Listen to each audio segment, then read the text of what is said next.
एक फकीर था हसन, उसका एक बहुत ही सुंदर पुत्र था।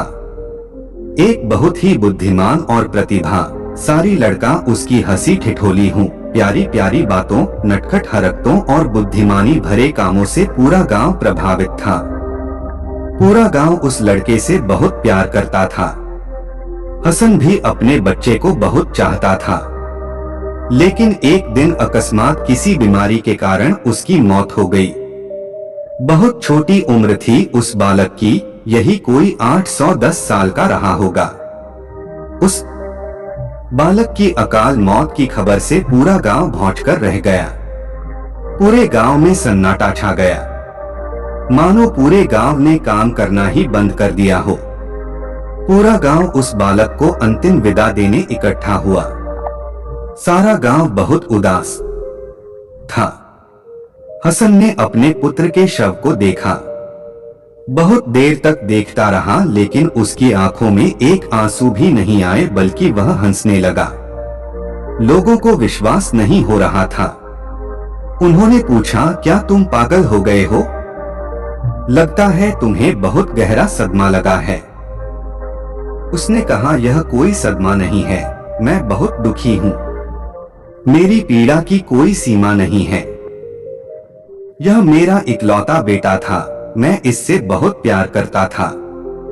मैं बहुत दुखी हुआ, लेकिन फिर मुझे याद आया, जब ये बच्चा नहीं था तब मैं पूरी तरह से खुश था। मैं अकेला था।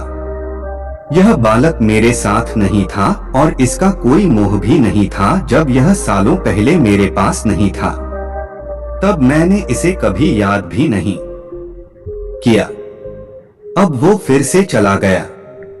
वह फिर से मेरे पास नहीं है। मैं फिर से पहली वाली स्थिति में आ चुका हूँ। मानो जैसे किसी ने मेरा एक सपना पूरा कर दिया हो, पिता बनने का। जिसने मुझे दिया उसने वापस ले लिया। मैं कौन होता हूँ कहने वाला कि उसने अच्छा नहीं किया। लोगों ने पूछा, लेकिन तुम हंस क्यों रहे हो? फकीर ने कहा, मैं आभार प्रकट कर रहा हूँ। मैं आभार प्रकट कर रहा हूँ उसका जिसने मुझे वह दिया। मैं आभार प्रकट कर रहा हूँ उस बालक का जो मेरे साथ इतने वर्षों तक रहा, मुझे इतना हंसाया, मुझे इतनी खुशी दी।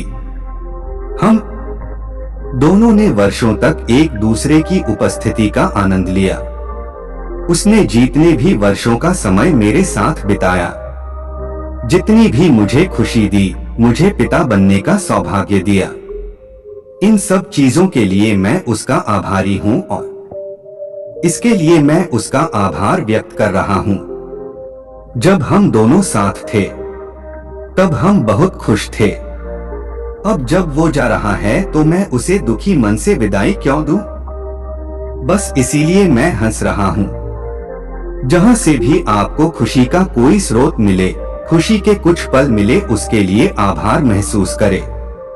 लेकिन ये उम्मीद ना करें कि कल वो खुशी का पल उपलब्ध होगा या उपलब्ध होना चाहिए, अन्यथा संघर्ष में पड़ जाएंगे। बस वर्तमान में जो भी खुशी के पल हैं, उन्हें पूर्णता के साथ जिए। क्या पता कल वो रहे ना रहे। सद्गुरु ओशो भी कहते हैं, सबके प्रति कृतज्ञ रहिए। अपने मन में सबका आभार प्रकट करें। फिर चाहे वह आपके मित्र हो, आपके दुश्मन, अच्छे दिन या बुरे दिन।